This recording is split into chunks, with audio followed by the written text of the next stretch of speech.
Sometimes I look at my gear and I decide that I don't have enough of it, as in I need to buy more stuff, or basically this will make me feel better if I buy this. What happened was I was sitting at home one night recording with my Shure SM7B, and I realized that I'm not getting the output that I wanted to get or the clarity that I wanted to get. Maybe the clarity was okay, but I just needed more output out of my Shure SM7B, so I decided to buy myself a Cloudlifter from sweetwater.com. I'm definitely going to eat that later. Anyway, I decided to get myself the Cloudlifter because I needed something with a little bit more clarity, especially if I'm going to decide to do some streaming or some podcasts in the future. Or hey, even if our band is just going to go ahead and decide to use the SM7B when we want to do vocals, or maybe run the SM7B over some bass guitar or track some guitars. I just needed something to get me a little bit more of a boost, and maybe just a little higher quality level coming out of there. So this video is going to be going over how the microphone sounds with the Cloudlifter and without the Cloudlifter, to basically see if it's worth it or not. Right off the bat, I'll say that the Cloudlifter feels good. It feels like it's a solid piece.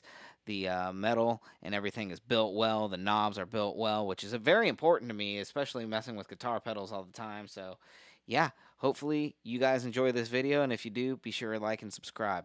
All right, so right now I am checking out the Shure SM7B with no Cloudlifter in the signal. I'm just running straight into my Apollo Twin, and I have the gain straight up the middle, 12 o'clock, and this is just a test to see what it sounds like without. This is my favorite microphone, by the way. It's a great microphone for speaking, for singing.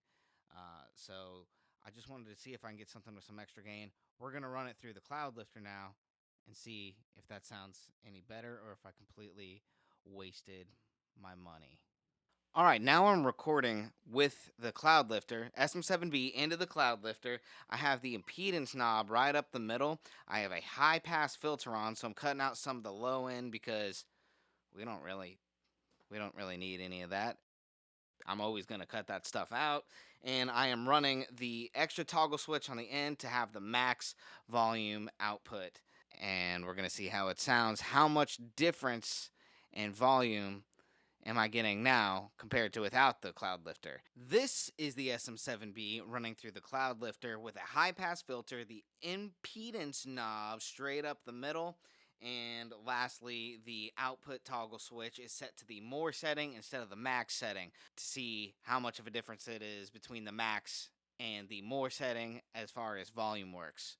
We're going to see how that sounds. That way, I could figure out if this was worth it. I'm gonna lead you down the path that rocks. Okay, so there's clearly a difference with the Cloudlifter. It's probably something I should have bought a long time ago, especially because we use the SM7B in almost all of our recordings with our band, which, by the way, you should absolutely check out. We're called Quasi Mojo, three-piece rock and roll. And if you like rock and roll, I hope that you will like our band. But we use this microphone all the time because it's just a really good sounding mic.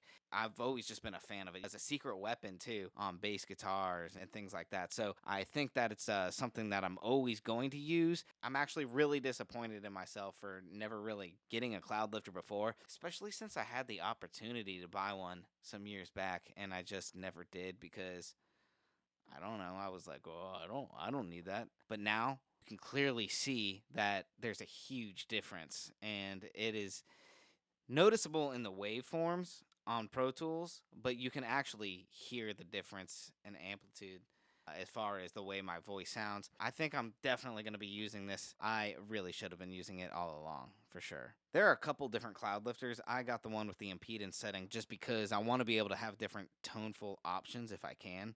I got it here. I'm going to go ahead and change the impedance and see how it sounds. Cranked up to the 5K. We're going to see how it affects my voice, if it affects the tone of my voice at all, or if it doesn't. I mean, it probably is. So we're going to hear that back, and we're just going to see what sounds like the best setting for spoken voice, especially if I wanted to get into maybe doing some podcasting or some streaming in the future. Moving that impedance knob all the way back. Yeah, this is what my voice sounds like that. Gonna see how much of a toneful difference that is, and how much of a difference that makes. I will say, if I decide to click the output knob from more to max while I'm recording, we're probably gonna hear a pop. It's not gonna be good for my speakers, but we're gonna try it anyway. Okay, sweet. Not much of a pop, but we're probably going to hear a difference in level. Or if we don't really hear too much of an actual difference, if you're probably going to hear it, but you're going to hear the maybe a little bit of the clarity. Now I'm going to put the impedance knob right up the middle, just so we get a good detail right in the middle. Right in the middle is always a good way to really listen back. If you never know, when testing amps or pedals or anything like that, it's always a good idea to take all knobs and put them right at noon. That's always a fantastic place to start.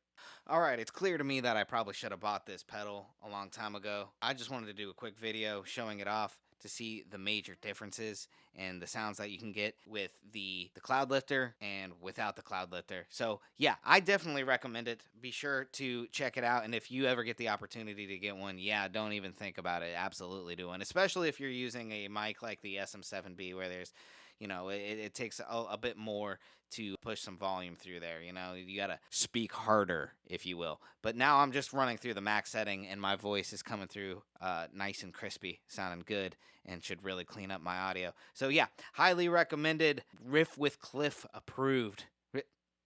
Riff with Cliff approved. Cliff approved. Yeah, no, just get this thing. It's pretty good.